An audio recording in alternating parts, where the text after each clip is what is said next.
Hey, what is up, everybody? This is Dan from the Rebellious Noise Pro Wrestling channel, and I am here once again to lay the SmackDan on all things NXT. So, what happened on this week's edition of NXT? Well, we have a brand new North American Champion crown. That's right, guys. As mentioned last week, the main event of this show was going to be the North American Championship match between Johnny Gargano and the Colossus Bronson Reed. And 14 years to the day since his first ever match, Bronson Reed became the new North American Champion. So this match was actually a really, really good cage match, you know.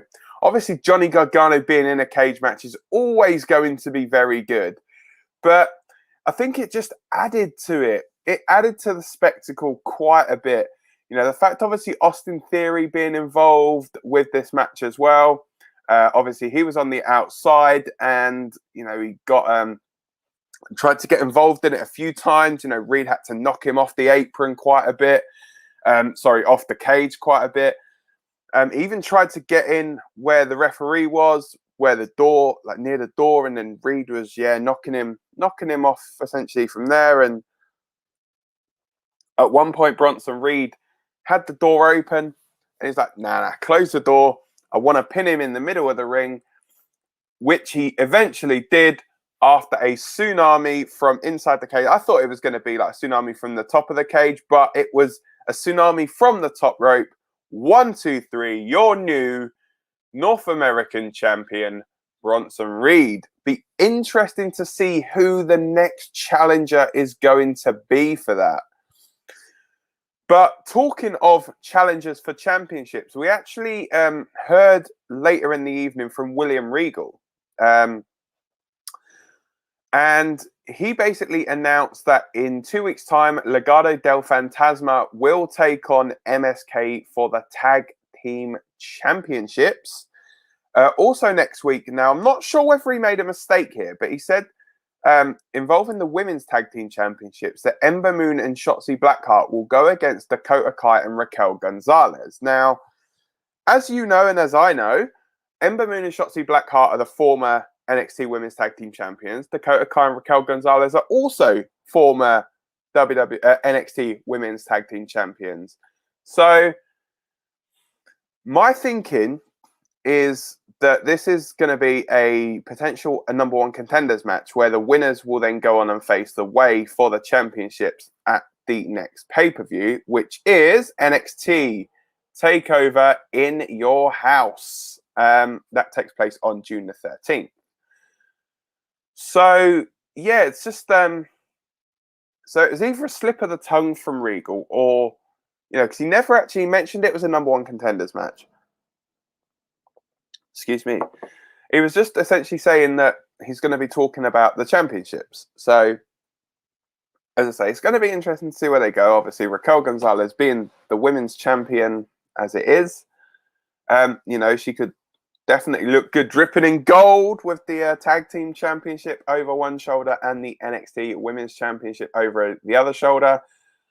But then it will go into the criticism that we have of the main roster where they are putting essentially the champion, the Women's Champion in the Tag Team Championship feud. So, yeah, although it'd be nice for Dakota Kai to have a decent title run, we don't want to see Raquel with 2 titles.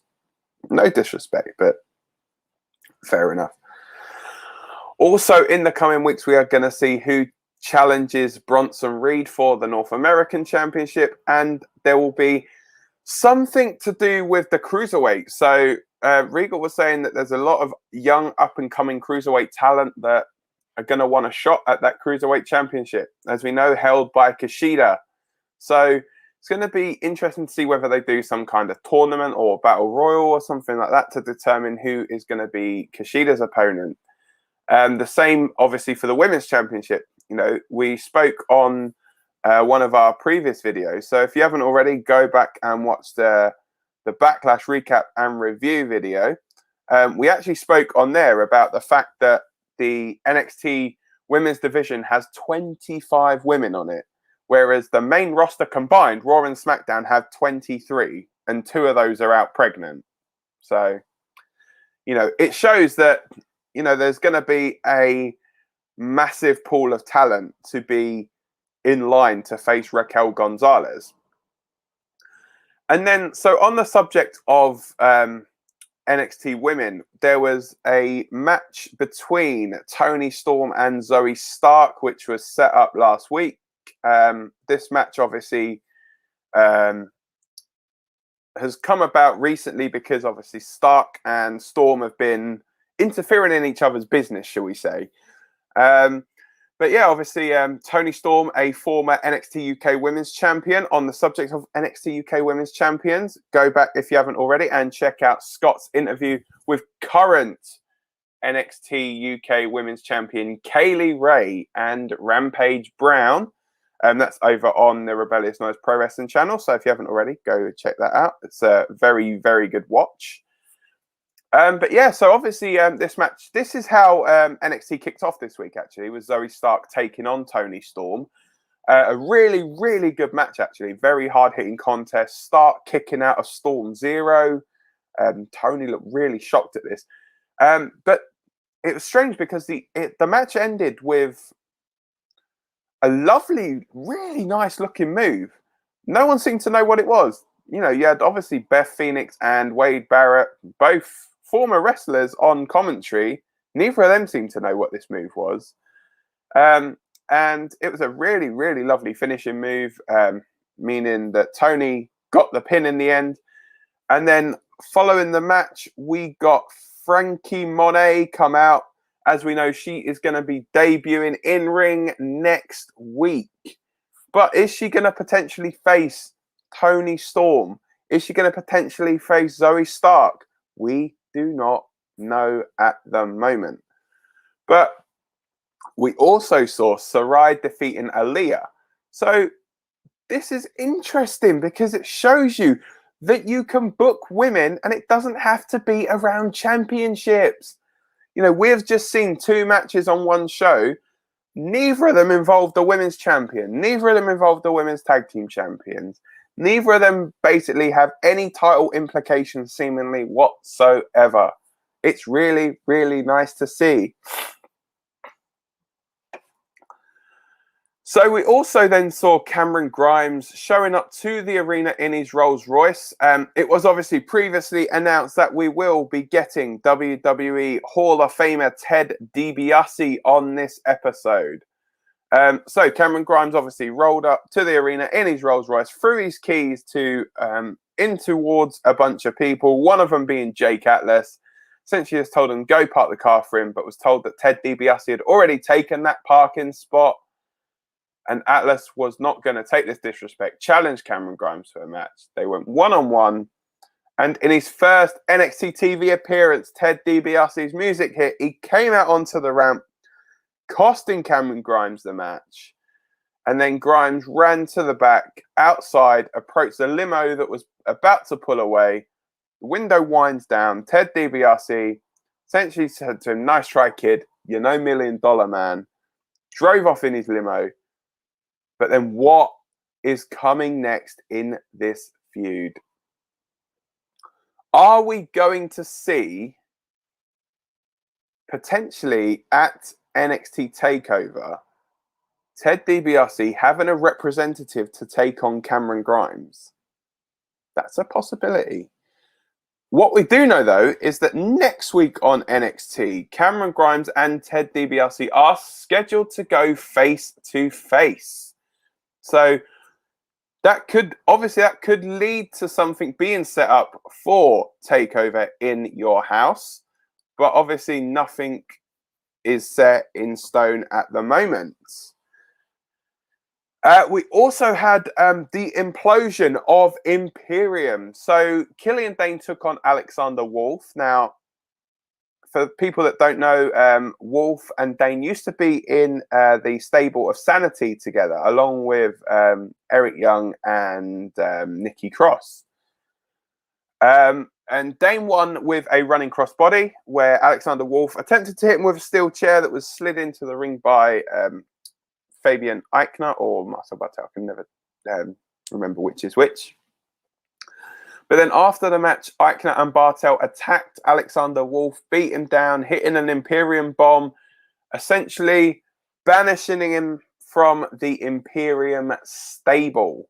So, you know, it's going to be interesting to see, are we going to see Walter show up on NXT to essentially sort out these problems and see what on earth is going on? Who knows? And also, finally, we are going to talk a little bit about what is going on with Bobby Fish. So we saw, obviously, last week, Pete Dunne interfering in the match with Oney Lorcan and Kyle O'Reilly. Basically got in the ring, both of them started beating down on Kyle O'Reilly. Who should come in to make the save? None other than Bobby Fish, the former Undisputed Era member, helping Kyle O'Reilly, or so we thought.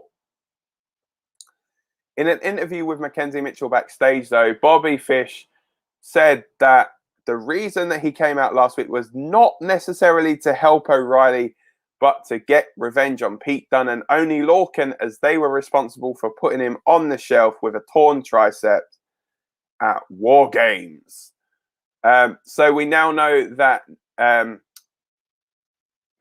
Fish also said during this interview, really, that Pete Dunne has said that no one wants to face him, but he does want to face Pete Dunne. That is why he's back in NXT. And we now know that next week it is going to be Bobby Fish taking on Pete Dunne. So obviously that is going to not be for the faint of heart. That is going to be a very, very hard-hitting contest to go with the rest of the stuff already scheduled for next week. But yeah, don't forget, guys, if you haven't already, go back and check out our WrestleMania Backlash recap and review. Lucas also sat down and did a rapid review of Backlash as well. As I also mentioned, there's the interview with Kaylee Ray and Rampage Brown that Scott did.